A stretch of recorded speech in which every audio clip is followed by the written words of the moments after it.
আচ্ছা, আপনিও কি কেক তৈরি করতে ভয় পাচ্ছেন অথবা বারবার কেক তৈরি করতে গিয়ে ফেল হয়েছেন? তাহলে আজকের এই রেসিপিটি আপনাদের জন্যই। বারবার কেক তৈরি করতে গিয়ে আপনারা অনেক উপকরণই নষ্ট করে ফেলেছেন কিন্তু পারফেক্ট কেক তৈরি করতে পারেননি, তাদের জন্যই আমার আজকের এই আয়োজন। একটি ভিডিওর মধ্যে A to Z কেক তৈরির সকল ডিটেলস আপনারা পেয়ে যাচ্ছেন। আসসালামু আলাইকুম everyone, welcome back to my channel. কোনো প্রকার ওভেন ছাড়াই আজকে আমি চুলাতে কেকটা তৈরি করব। এছাড়াও পারফেক্ট কেকের ক্রিম কিভাবে তৈরি করবেন সকল ডিটেলস সহ রেসিপিটি শেয়ার করেছি। কথা না বাড়িয়ে চলুন ঝটপট রেসিপিটি দেখে আসি। বিসমিল্লাহ। ফার্স্টে আমি শুকনো উপকরণগুলো চেলে নিচ্ছি। এখানে নিচ্ছি 1/3 কাপ ময়দা, 1 টেবিল চামচ কর্নফ্লাওয়ার, 1 টেবিল চামচ গুঁড়া দুধ, হাফ চা চামচ বেকিং পাউডার এবং 1/4 টিস্পুন বেকিং সোডা। এই উপকরণগুলো নিলাম আমি 2টি ডিমের জন্য। আর শুকনো উপকরণ কিন্তু অবশ্যই চেলে নিতে হবে, এই পার্টটা কোনোভাবেই স্কিপ করা যাবে না। আরও বেশি ভালো হয় যদি এই উপকরণগুলো আপনারা 2 থেকে 3 বার চেলে নিতে পারেন। আমি একটি চামচের সাহায্যে সব উপকরণগুলো খুব ভালোভাবে মিক্স করে নিচ্ছি যেন বেকিং পাউডারটা সব দিকে সমানভাবে পৌঁছে যায়। মিশ্রণটিকে এক সাইডে রেখে আমি ডিমের ফোমটা তৈরি করে নিচ্ছি। একটি মিক্সিং বোলে রুম টেম্পারেচারে থাকা 2টি ডিম ভেঙে নিচ্ছি। ডিম যদি ফ্রিজে থাকে অবশ্যই কেক তৈরির আগে বের করে রাখতে হবে। গরমকালে আধা ঘন্টা আগে রাখলে এনাফ, আর শীতকালে প্রায় 1 থেকে 1.5 ঘন্টা আগে বের করে রাখতে হবে।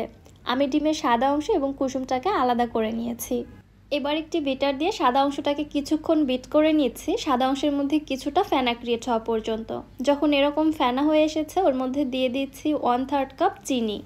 চিনিটা একবারে না দিয়ে আমি 2 ধাপে অ্যাড করে দিচ্ছি। ধাপ করে একবারই চিনিটা ঢেলে দিয়ে ফেললে ফোমটা কিন্তু ভালো হবে না, ফোমটা নষ্ট হয়ে যেতে পারে। এজন্য চেষ্টা করবেন অল্প অল্প করে দিয়ে ডিমের ফোমটা তৈরি করতে।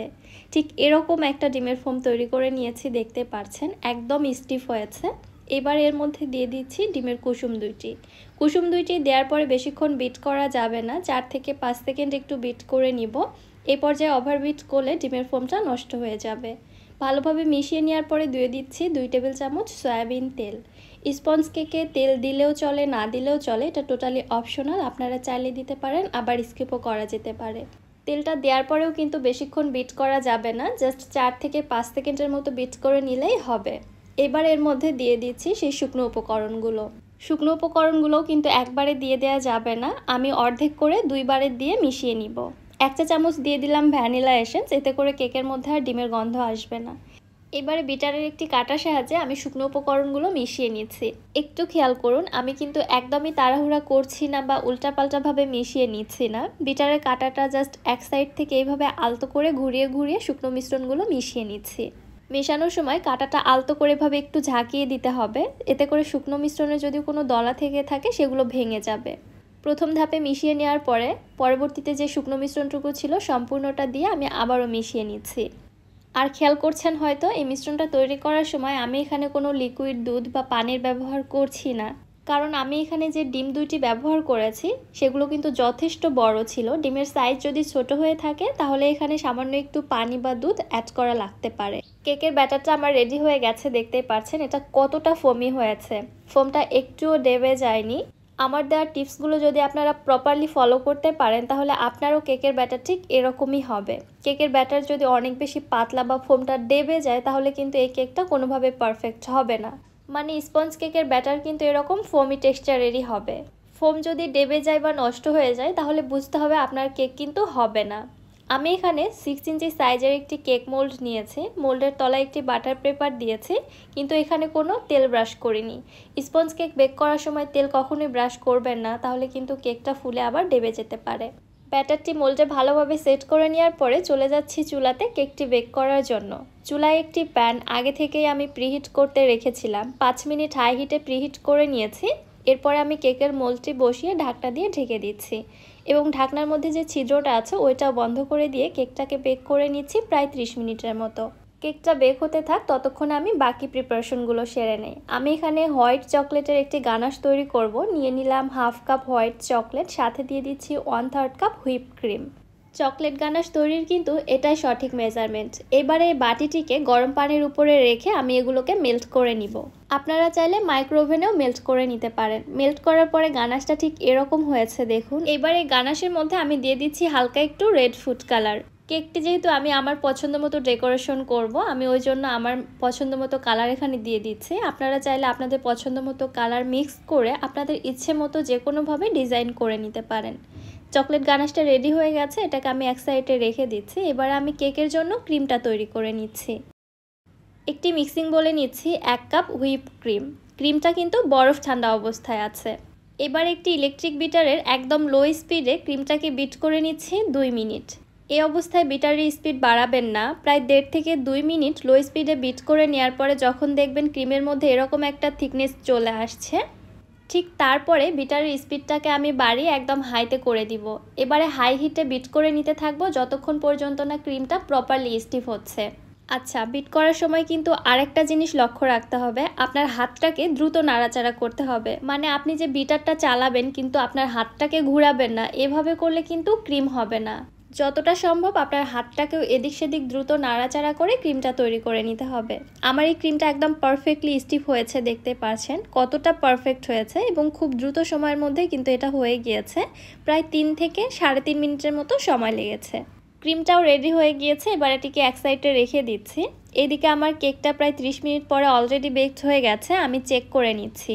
কেকটা কতটা ফুলেছে আশা করছি আপনারা দেখেই বুঝতে পারছেন। এবারে কেকটা আমি চুলা থেকে নামিয়ে পুরোপুরিভাবে ঠান্ডা করে নিয়ে মোল্ড আউট করে নিচ্ছি। মোল্ড আউট করার আগে একটি নাইফের সাহায্যে কেকটাকে মোল্ডের চারো সাইড থেকে ছাড়িয়ে নিচ্ছি, এরপর এটাকে ডিমোল্ড করে নিচ্ছি। নিচে যে বাটার পেপারটা দিয়েছিলাম ওইটাও উঠিয়ে নিচ্ছি। এখন দেখুন কেকটা কতটা স্পঞ্জি হয়েছে। এবার একটি ব্রেড নাইফ দিয়ে আমি কেকটিকে সমান 3টি স্লাইসে ভাগ করে নিচ্ছি। আপনারা চাইলে 4টি স্লাইসও করতে পারেন, তবে আমি কেকের স্লাইসগুলো খুব বেশি পাতলা করতে চাচ্ছি না, এজন্য 3টি স্লাইস করে নিলাম। ওভেন ছাড়াও চুলাতেই যে এমন পারফেক্ট স্পঞ্জ কেক তৈরি করা যায় আশা করছি সেটা আপনারা বুঝতে পেরেছেন। সো আর কোনো টেনশন নেই, আপনারা চুলাতেই কিন্তু তৈরি করে নিতে পারবেন। এবারে কেকটা ডেকোরেশন করার জন্য আমি একটি বোর্ডের উপর ফার্স্টে একটু ক্রিম লাগিয়ে দিলাম। এর উপর একটি কেকের স্লাইস বসিয়ে দিয়ে দিচ্ছি সুগার সিরাপ। এবারে দিয়ে দিচ্ছি ক্রিমটা আপনারা আপনাদের পছন্দ অনুযায়ী বা টেস্ট অনুযায়ী কমিয়ে বাড়িয়ে দিতে পারবেন। আমি আমার পছন্দ মতো দিয়ে দিচ্ছি। একটি লেয়ার দেওয়ার পরে আমি আবারও একটি কেকের স্লাইস বসিয়ে দিয়ে পরিমাণ মতো সুগার সিরাপ দিয়ে আবারও ক্রিমের লেয়ার দিয়ে দিচ্ছি। কেকের যে একদম নিচের স্লাইসটা ছিল ওইটা আমি এবারে কেকের উপরে দিয়ে দিচ্ছি। আবারও সুগার সিরাপ দিয়ে উপরে সামান্য একটু ক্রিম দিয়ে এবার আমি ক্রাম কোট করে নিচ্ছি। যারা নতুন নতুন কেক তৈরি করা শিখছেন তাদের জন্য কিন্তু এই স্টেপটা ভেরি ইম্পর্টেন্ট। মানে কেকটার ফিনিশিং আনার জন্য ক্রাম কোট করে কেকটাকে প্রায় আধা ঘন্টা নর্মাল ফ্রিজে রেখে সেট করে নিতে হবে। আধা ঘন্টা পর ফ্রিজ থেকে নামিয়ে কেকটিতে আমি ফাইনাল কোটিং দিয়ে নিচ্ছি। একটি পাইপিং ব্যাগে ক্রিম ভরিয়ে সাইড দিয়ে এভাবে দিয়ে দিচ্ছি, এতে করে ফিনিশিংটা দেওয়া অনেকটাই সহজ হয়। এবার একটি প্যালেট নাইফ দিয়ে আমি সাইডের ফিনিশিংটা দিয়ে নিচ্ছি। আপনার ক্রিম যদি পারফেক্টলি স্টিফ হয় তাহলে এই ফিনিশিংটা দেওয়া খুবই সহজেই হয়ে যায়। আমি তো প্রফেশনাল হোম বেকার না, তারপরে ওই কাজটা আমার কাছে একদমই প্যারা লাগে না, খুবই ইজিলি একটা ফিনিশিং চলে আসে। একদম লাস্ট ফিনিশিং দেওয়ার সময় প্যালেট নাইফটিকে বারবার টিস্যুর সাহায্যে মুছে নিয়ে ফিনিশিংটা দিতে হবে, তাহলে আর কোনো সমস্যা হবে না। এরপরে বাকি যে ক্রিমটুকু অবশিষ্ট ছিল এর মধ্যে আমি কয়েক ফোঁটা রেড ফুড কালার দিয়ে ভালোভাবে মিশিয়ে নিচ্ছি। সামান্য একটু রেড ফুড কালার এরকম ক্রিমের মধ্যে ব্যবহার করলে এরকম হালকা একটি পিঙ্ক কালার চলে আসে। এবারে সামান্য একটু করে ক্রিম আমি কেকের নিচের দিকে লাগিয়ে দিচ্ছি। প্যালেট নাইফ দিয়ে আমি আবারও এভাবে ফিনিশিং দিয়ে নিচ্ছি। আমি আবারও বলছি আমি আমার পছন্দ মতো ডিজাইন করে নিচ্ছি, আপনারা আপনাদের পছন্দ মতো ডিজাইন করে নিতে পারবেন। এবারে চকলেট গানাশটা আমি একটি পাইপিং ব্যাগে ভরিয়ে নিয়ে কেকের সাইড দিয়ে এভাবে দিয়ে দিচ্ছি।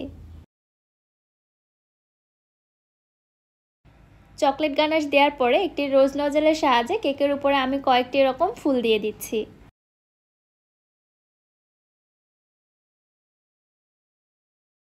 কেকের নিচের বর্ডারেও আমি একটু ডিজাইন করে দিচ্ছি।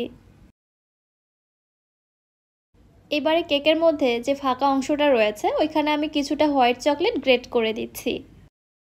সবশেষে উপরে দিয়ে দিচ্ছি কিছু সুগার বল। তৈরি হয়ে গেল খুবই মজাদার এবং ইয়াম্মি ইয়াম্মি ভ্যানিলা কেক।